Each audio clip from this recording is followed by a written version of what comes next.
सङ्काशं काश्यपेयं महाद्युतिं तमोरि सर्वपापघ्नं प्रणतोऽस्मि दिवाकरम्।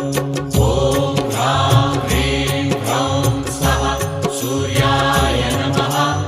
ॐ ह्रां ह्रीं ह्रौं स्वः सूर्याय नमः। जपाकुसुमसङ्काशं काश्यपेयं महाद्युतिं तमोरि सर्वपापघ्नं प्रणतोऽस्मि दिवाकरम्। ॐ ह्रां